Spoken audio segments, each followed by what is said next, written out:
Assalamualaikum warahmatullahi wabarakatuh. Apa kabar sahabat muslim semuanya? Semoga Allah senantiasa melimpahkan rahmat dimanapun sahabat muslim berada. Pada kesempatan kali ini kami akan mengungkap sebuah kisah tentang pemuda yang beribu babakan babi.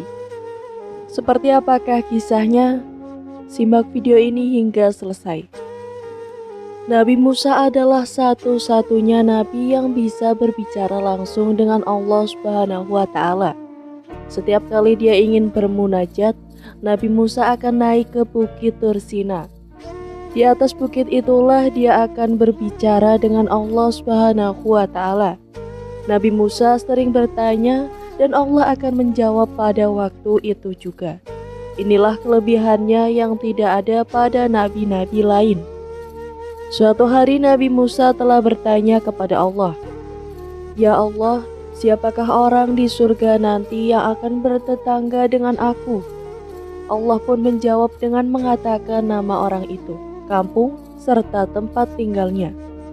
Setelah mendapatkan jawaban, Nabi Musa turun dari Bukit Tur Sina dan terus berjalan mencari tempat yang diberitahu. Setelah beberapa hari di dalam perjalanan, akhirnya sampai juga Nabi Musa ke tempat tersebut. Dengan pertolongan beberapa orang penduduk di situ, beliau berhasil bertemu dengan orang tersebut. Setelah memberi salam, beliau dipersilahkan masuk dan duduk di ruang tamu. Tuan rumah itu tidak melayani Nabi Musa. Dia masuk ke dalam kamar dan melakukan sesuatu di dalamnya. Tidak berapa lama kemudian dia keluar sambil membawa seekor babi betina yang besar. Babi itu digendongnya dengan hati-hati. Nabi Musa terkejut melihatnya.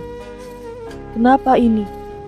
kata Nabi Musa berbisik dalam hatinya penuh keheranan.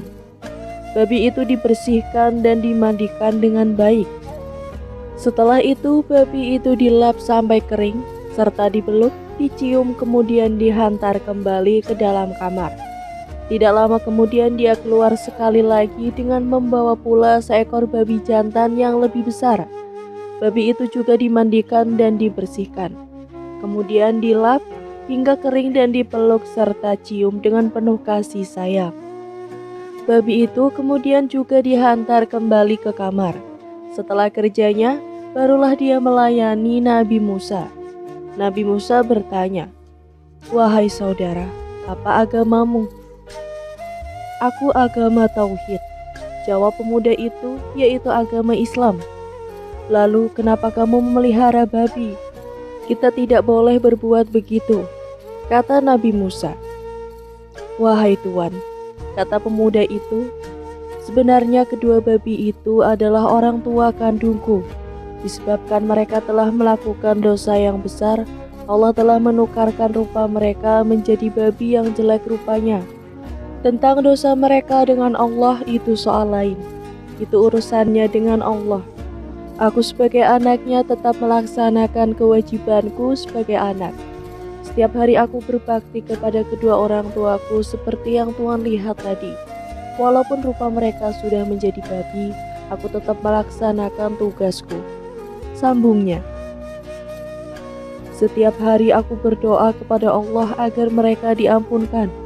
Aku bermohon supaya Allah menukarkan wajah mereka menjadi manusia yang sebenarnya. Tetapi Allah masih belum mengabulkannya lagi," tambah pemuda itu. Maka ketika itu juga Allah menurunkan wahyu kepada Nabi Musa. "Wahai Musa, inilah orang yang akan bertetangga denganmu di surga nanti. Hasil baktinya yang sangat tinggi kepada orang tuanya.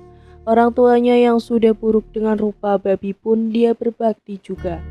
Oleh itu kami naikkan makamnya sebagai anak soleh di sisi kami." Allah juga berfirman lagi yang bermaksud, "Oleh karena dia telah berada di makam anak yang soleh di sisi kami, maka kami angkat doanya.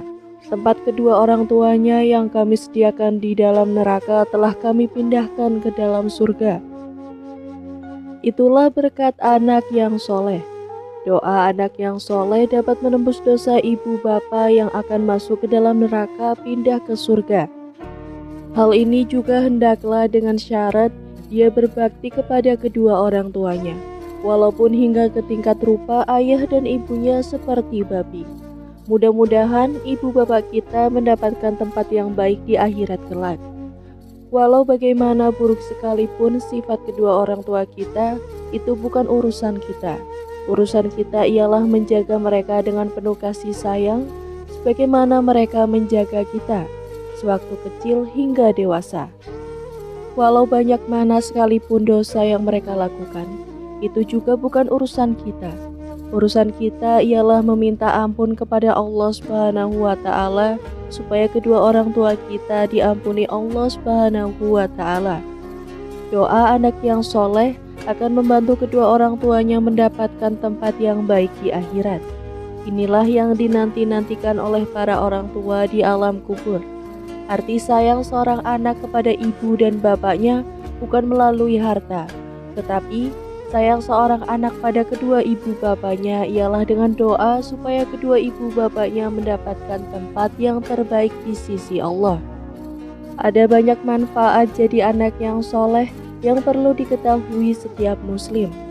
Anak soleh adalah anak yang selalu berbakti kepada kedua orang tua dan taat menjalankan perintah Allah Subhanahu wa Ta'ala.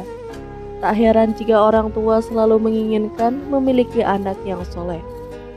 Anak soleh bukan berarti orang yang suci yang tidak memiliki kesalahan. Anak soleh adalah orang yang baik batinnya dan kebaikannya lebih dominan daripada keburukannya.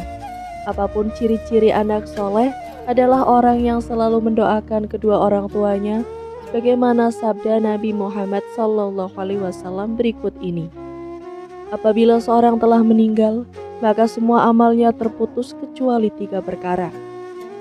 Yang pertama ada sedekah jariyah, yang kedua ilmu yang bermanfaat, dan yang ketiga anak yang soleh yang senantiasa mendoakan kepada kedua orang tuanya. Hadis riwayat Muslim. Lantas, apa saja manfaat jadi anak yang soleh dalam Islam?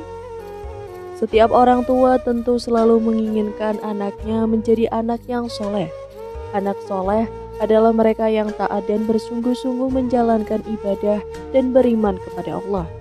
Hal ini sebagaimana yang telah disebutkan dalam salah satu surat Al-Quran, yang artinya, siapa saja yang menaati ketentuan Allah dan Rasul-Nya, niscaya mereka kelak akan bersama orang-orang yang diberi nikmat olehnya, yaitu para nabi, kalangan siddiq, syuhada, dan orang-orang soleh. Mereka adalah sebaik-baiknya sahabat. Quran Surat An-Nisa ayat 69. Ada banyak sekali manfaat jadi anak yang soleh yang perlu diketahui setiap muslim. Berikut sejumlah manfaat jadi anak yang soleh.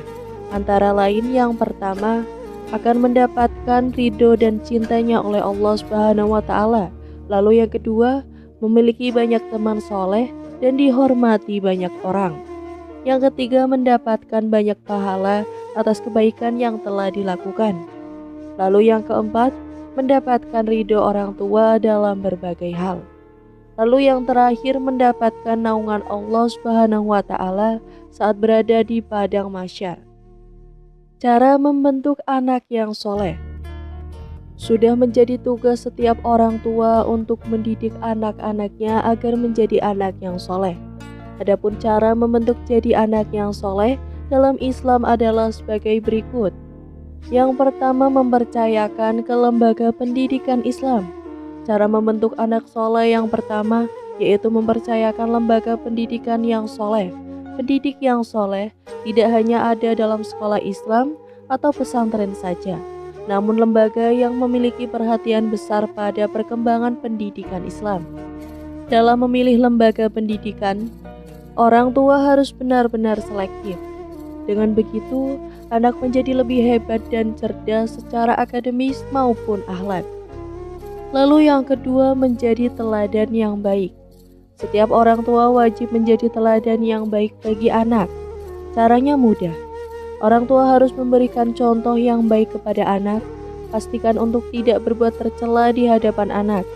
Hal ini sebagaimana yang telah disebutkan dalam salah satu ayat Al-Quran yang artinya, Hai orang-orang yang beriman, peliharalah dirimu dan keluargamu dari api neraka yang bahan bakarnya adalah manusia dan batu.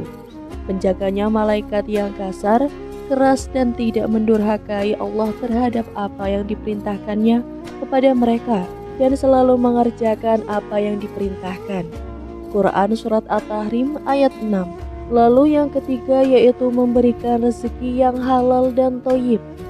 Cara membentuk anak soleh selanjutnya yaitu memberikan rezeki yang halal dan thayyib atau baik. Orang tua wajib mencari rezeki halal untuk mencukupi kebutuhan keluarga. Hal ini sebagaimana yang tercantum dalam sebuah ayat Al-Quran yang artinya, hai sekalian manusia, makanlah yang halal lagi baik dari apa yang terdapat di bumi, dan janganlah kamu mengikuti langkah-langkah setan, karena sesungguhnya setan itu adalah musuh yang nyata bagimu. Quran Surat Al-Baqarah ayat 168.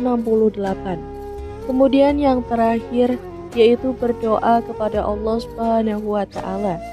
Orang tua dianjurkan untuk senantiasa berdoa kepada Allah Subhanahu wa Ta'ala agar diberikan anak yang soleh dan bermanfaat. Adapun doa yang bisa dibaca oleh orang tua setelah menunaikan ibadah sholat adalah sebagai berikut. Ya Tuhan kami, anugerahkanlah kepada kami istri-istri kami dan turunkan kami sebagai penyenang hati kami, dan jadikanlah kami imam bagi orang-orang yang bertakwa. Sekian kisah tentang pemuda yang beribu bapakan babi. Semoga dari kisah ini kita dapat mengambil hikmahnya. Amin amin ya robbal alamin. Jangan lupa untuk klik like, komen, subscribe channel ini agar tak ketinggalan cerita menarik lainnya. Wassalamualaikum warahmatullahi wabarakatuh.